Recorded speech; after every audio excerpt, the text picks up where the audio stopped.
Ini bukan program pertama kami daripada Skuad Beratin. Kami pernah buat tahun 2019. Bawa anak-anak yatim juga ke Maidan juga. Macam ni juga punya program.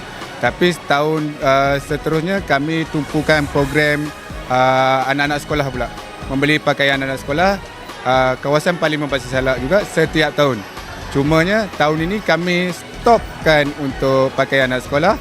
Kami teruskan dengan program bersama dengan anak yatim untuk memberi sedikit senyuman kepada mereka pada Syawal yang bakal menjema lah. Kenderaan yang membawa anak yatim, kita ada pelbagai tim. Satu daripada tim Skuad Beratin sendiri, kenderaan masing-masing. Kedua, kelab Perdana Wiseses. Ketiga, kelab kereta 4x4. Dan satu lagi daripada Belia Seberang Perak yang membawa anak-anak yatim kemari.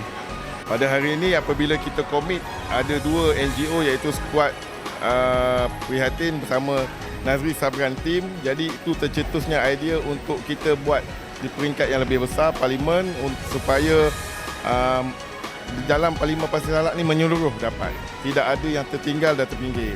Sebab bila back to school itu kita buat hanya di peringkat Sungai Manik, di Kampung Gajah ada IQ kenapa kami tak dapat. Jadi keputusan itu saya komit dengan persatuan macam mana kita nak buat dan akhirnya tercetuslah pada ni sebab puasa dan back to school tak jauh kan.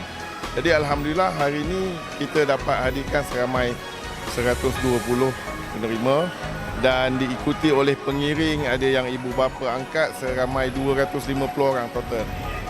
Alhamdulillah. Sungai Manik kita pecahkan kepada dua zon iaitu Labu Kubung dan Sungai Manik. Di Kampung Gajah kita pecahkan 3 zon iaitu Kampung Gajah Tengah, kat kiri dan Anak Sungai. Jadi dia total semua ada 5 zon, seramai 120 orang penerima ni. Sebelum ni pernah ada tetapi tidak sebesar ini. Sebelum ini hanya dibuat di peringkat Cangkak Lada atau di kawasan sahaja. Cuma kali ini kita buat menyeluruh.